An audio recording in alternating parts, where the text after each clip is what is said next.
Coming up on Network Africa, the junta in Mali says it thwarted Western-backed coup attempt in the country.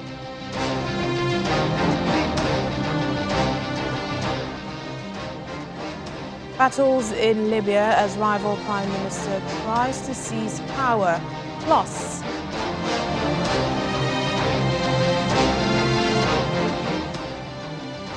today marks World Hypertension Day with the theme Measure Your Blood Pressure Accurately, Control It and Live Longer. Hello and welcome to the program today. I'm Layo Olarinde. We kick off in Mali, where the military junta says it thwarted an attempted coup last week by what it termed as Western-backed soldiers. The junta says the alleged foil coup took place on the night between the 11th and 12th of May. However, there's been no evidence to back the claim. A statement read out on state television said the attempted coup was thwarted thanks to the vigilance and professionalism of the defense and security forces. The junta did not give details of the alleged coup plotters' identity or their whereabouts, but said they would be handed over to justice. Mali's military has seized power twice since August 2020, when it ousted elected President Ibrahim Boubacar Keïta, and the junta has been under pressure to return the country to democratic rule. The United Nations says the number of severely malnourished children worldwide is rising because of the combined effects of the coronavirus pandemic, climate change, and also armed conflicts. The UN Children's Fund, UNICEF, adds that treating the children is also becoming more expensive because of the rising cost of therapeutic food.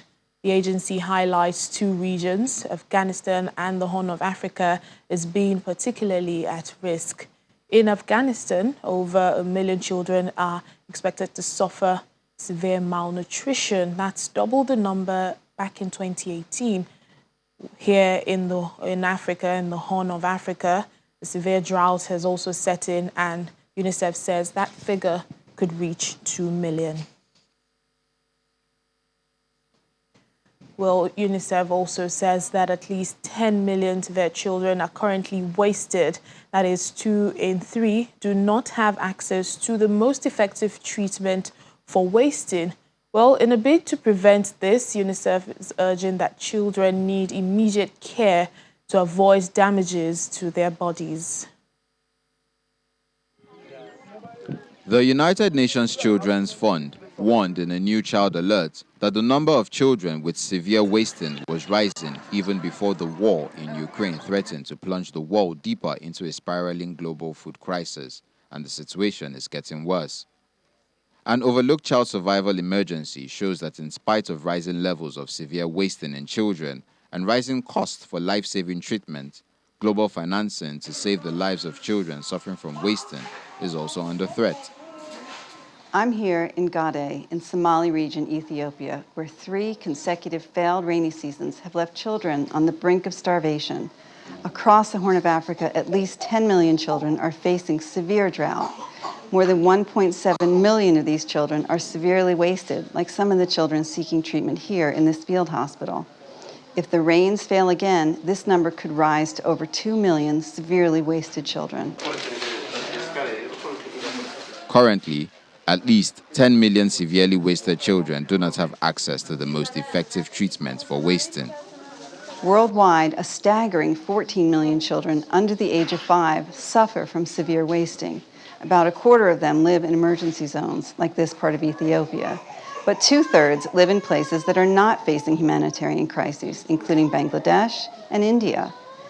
Every one of these children needs immediate care to avoid lasting damage to their bodies, their developing brains, and even death.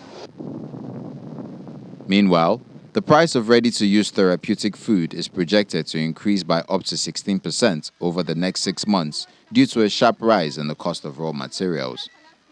When severe malnutrition combines with disease outbreaks, as is happening right here in Gade, mortality can spike suddenly. We cannot let this happen. Severe wasting is treatable with inexpensive, ready-to-use therapeutic foods that are proven to save lives. In fact, nutrition support is among the most effective and cost-effective interventions. And yet, every year, around 10 million children who need treatment for severe wasting go without this simple life-saving treatment. Severe wasting is a situation where children are too thin for their height, resulting in weakened immune systems, which is the most immediate, visible, and life-threatening form of malnutrition. Worldwide, at least 13.6 million children under 5 suffer from severe wasting, resulting in 1 in 5 deaths among the age group. The Child Alert also notes that even countries in relative stability, such as Uganda, have seen a 40% or more increase in child wasting since 2016. Climate-related shocks, including droughts and inadequate access to clean water and sanitation services, are contributing to the rising numbers. Dr. Fumi Oluwabi is a consultant pediatrician. She joins us now on Network Africa for more discussions on child malnutrition. Hello, doctor. Thank you for speaking to us. Good afternoon. Thank you for having me. Well, for the benefit of those who might not know, help us understand further what is wasting in children. Okay, so the topic is malnutrition, and wasting is a form of malnutrition. You actually say a child is malnourished whenever there is a deficiency or an imbalance in nutrient intake. So when we say a child is wasted, which, like I said earlier, is a form of malnutrition, that child is small. When you check the baby's weight, or when you check the child's weight, is lower than it should be for that child's height. So when you compare, because there's a height, there's what we call a nomogram, which is like what we expect for children across a demographic area. So when you check the weight of that child and you draw your graphs, which we see in our immunization cards, that child is smaller for the height of that child. You say that child is wasted.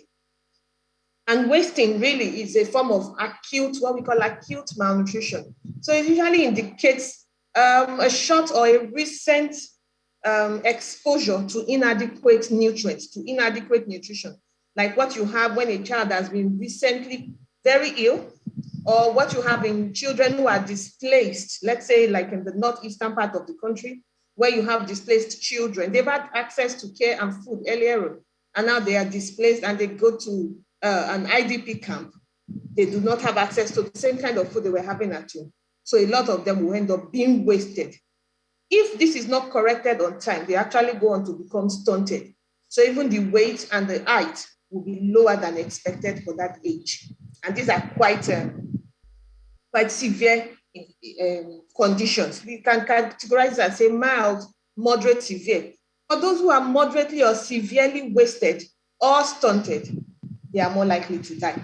Because we know that almost half of all under 5 children who die have one form of malnutrition or the other. So a child being malnourished means that that child is twice likely to die. UNICEF is saying, there's a combined effect of the coronavirus pandemic, climate change, and armed conflict. Combining these three is the major cause for all of this. What do you make of this, the latest alert? Well, these figures, we were expecting it. You have listed those points. COVID came, and then armed conflict in various regions, even in Nigeria and across Africa and other parts of the world, is on the increase. What it means is that children are displaced, parents are displaced. The parents do not have access to the farms. Those who are farmers, and a large population of us are involved in farming or in food, one form of food production or the other. All this has a stop comes to them. And so food security goes way down. Children do not have access to food.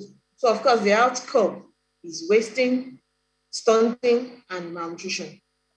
So it's actually expected.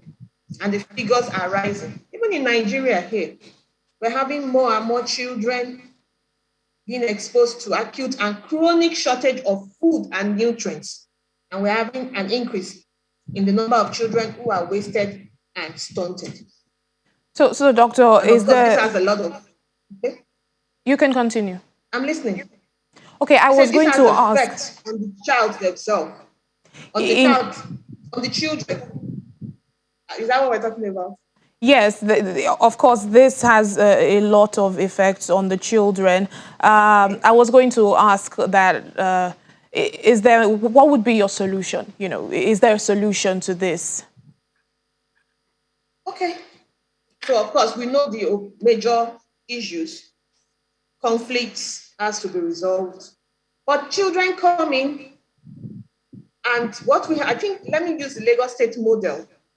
What we have is, we have this ready-to-use therapeutic food, which is available. You could see the UNICEF spokesperson talking just then about the ready-to-use therapeutic food.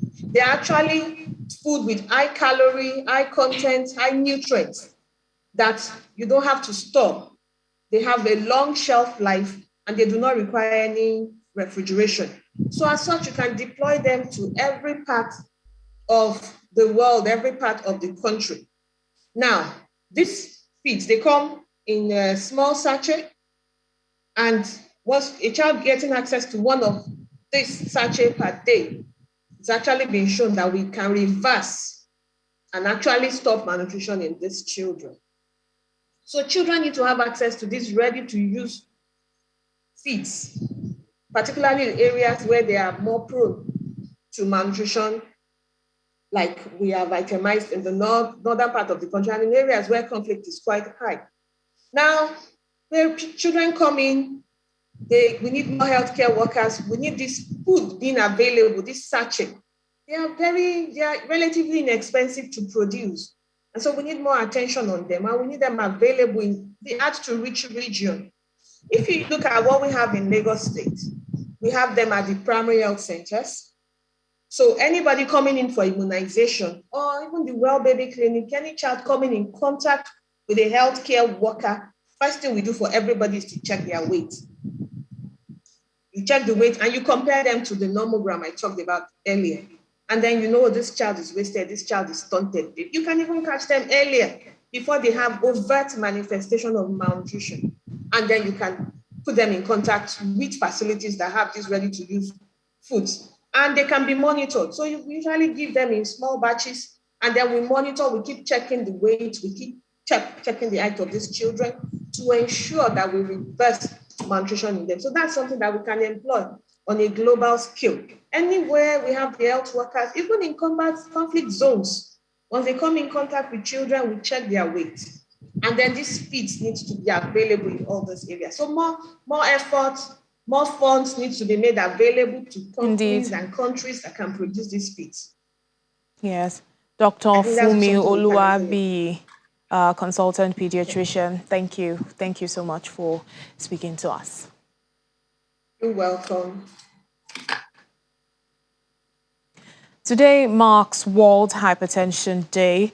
It's a day dedicated to highlight the importance of monitoring your blood pressure and bringing global awareness to the 1 billion people living with high blood pressure worldwide. High blood pressure, also known as hypertension, is defined as a systolic blood pressure consistently above 140 or diastolic blood pressure consistently above 90. Hypertension is the #1 risk factor for heart disease, stroke, renal complications, and premature death. Usually, high blood pressure alone does not cause any symptoms.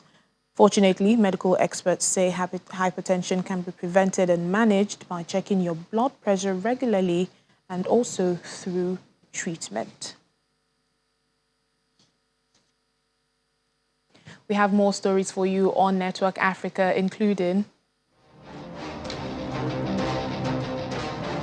it's cleaner energy here in Nigeria. A Nigerian entrepreneur builds an electric automobile. Give you more details after the break. Please join us again.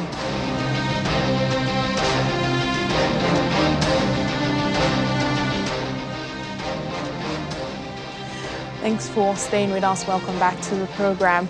We continue in Libya, where there's been a brief outbreak of factional fighting in the capital, Tripoli. Members of an eastern faction arrived overnight in an attempt to claim power, but they're said to have left the city after several hours of clashes. The armed escort had accompanied Fatih Bashaga, who was named prime minister by a parliament based in eastern Libya.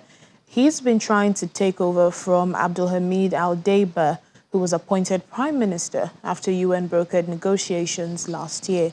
Mr. Bashaga says his Western rival forfeited his claim to office when he failed to hold elections as scheduled.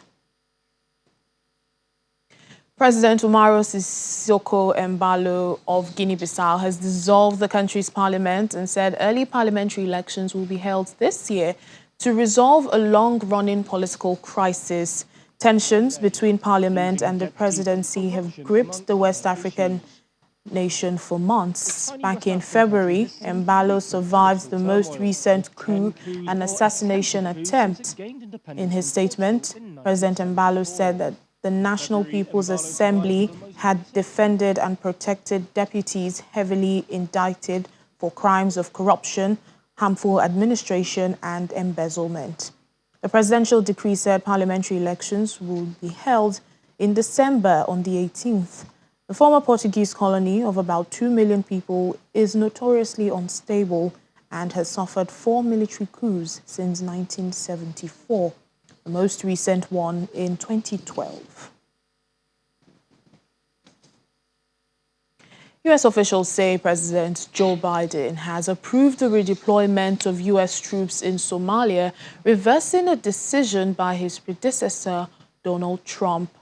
The deployment was requested by the Pentagon to support the fight against militant group Al-Shabaab. President Trump withdrew about 700 U.S. troops from Somalia back in 2020.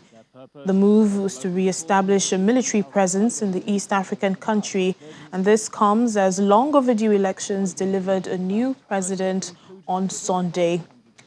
President Hassan Sheikh Mohamud of Somalia is a former peace activist, and he's promised to work closely with international partners as he took office on Monday.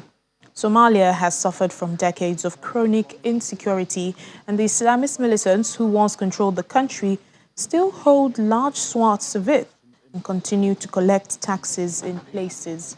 Many in the country have expressed deep concern back when former U.S. President Donald Trump ordered the withdrawal of U.S. troops who had long been relied on, as well as more than 19,000 peacekeepers from African Union.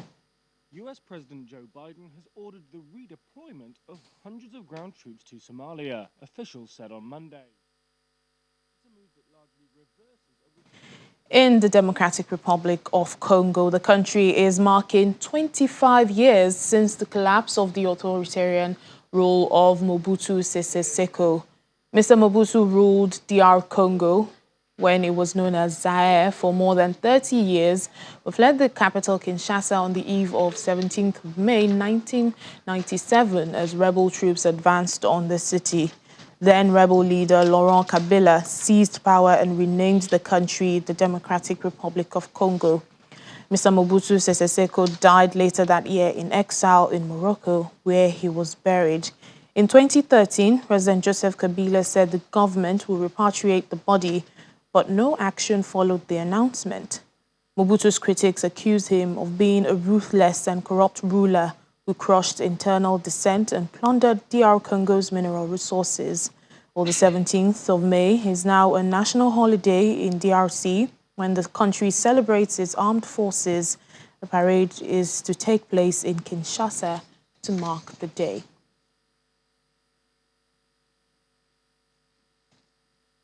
A court in Kigali has dropped a rape charge against the Miss Rwanda pageant organizer, but says he will be prosecuted for other alleged sex crimes. The court also denied Dieudonné Ishimwe bail following his arrest late last month. Mr. Ishimwe was accused of rape, soliciting or offering sexual favors and harassment against the pageant contestants. However, he denied all the charges. The judge said there is insufficient evidence to charge Mr. Nshimwe with rape, but the judge says the suspect would face other charges of soliciting sexual favors and sexual harassment. The accusations against him are among the most discussed topics among Rwandans on social platforms. Last week, the government suspended the Miss Rwanda beauty pageant following the arrest of its organizer.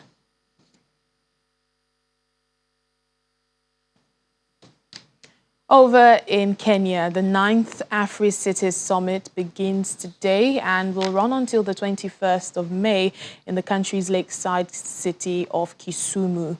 Those who will be attending the summit include heads of state, football legends, and a Hollywood star among thousands of delegates that have gathered to celebrate. The Pan-African Conference is convened every 3 years to discuss the challenges of urbanization and climate change in Africa. The attendees, who include football stars Didier Drogba and Samuel Eto'o, as well as the actress Lupita Nyong'o, will also discuss the response to the coronavirus pandemic. Lupita Nyong'o's father is the current governor of Kisumu County that is hosting the conference. Joining us now to discuss more on this is a Kenyan journalist, Abby Agina. Hello, Abby. Thank you for speaking to us. Well, many thanks for having me on the program. Well, the 9th Africities Summit takes off today. What's the mood like in the lakeside city of Kisumu, hosting, football legends and Hollywood stars? Well, it's a fun fair in Kisumu. We do know that a host of the residents are quite excited by these Africities.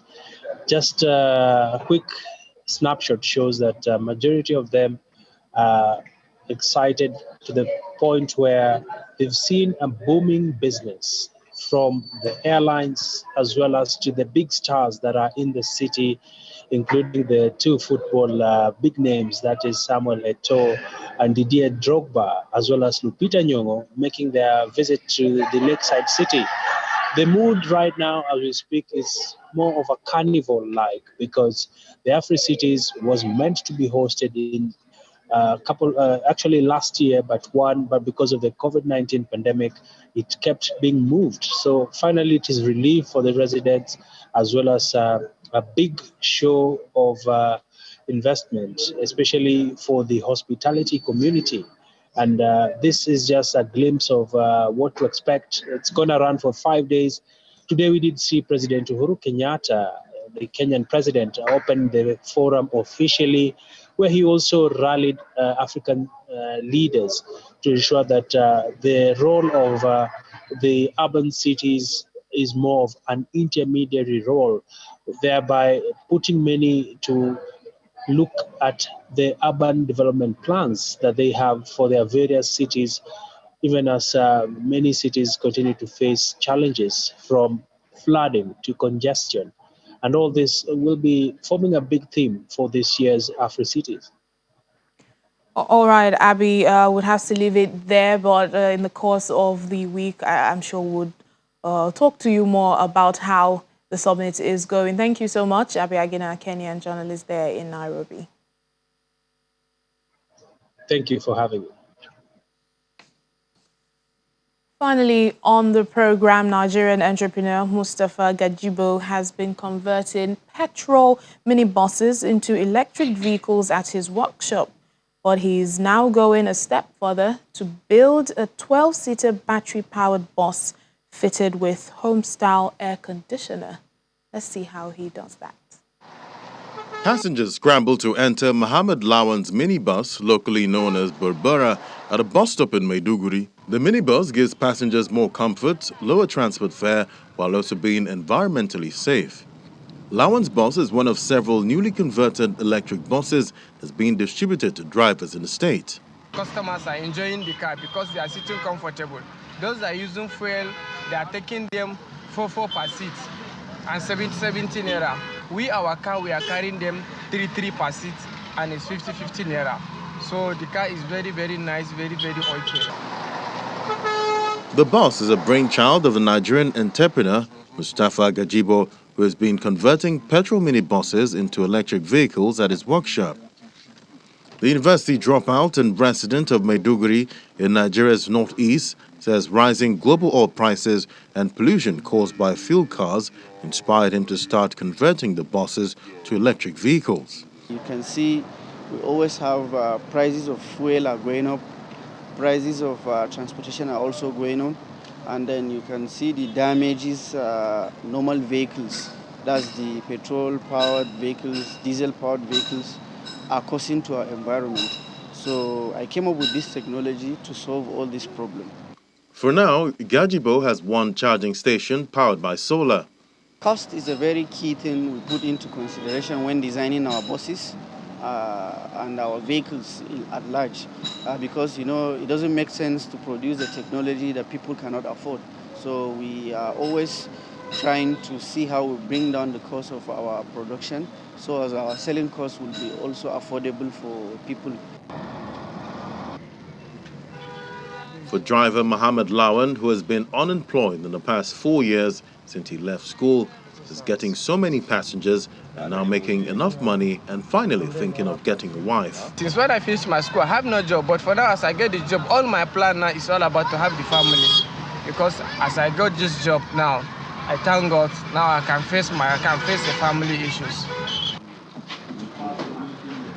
Gajibo's most ambitious project is building a vehicle from scratch.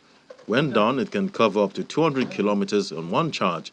He plans to unveil the bus before the end of May. There are other hurdles like foreign currency shortages that make it difficult to import parts, so he's looking to source inside Nigeria.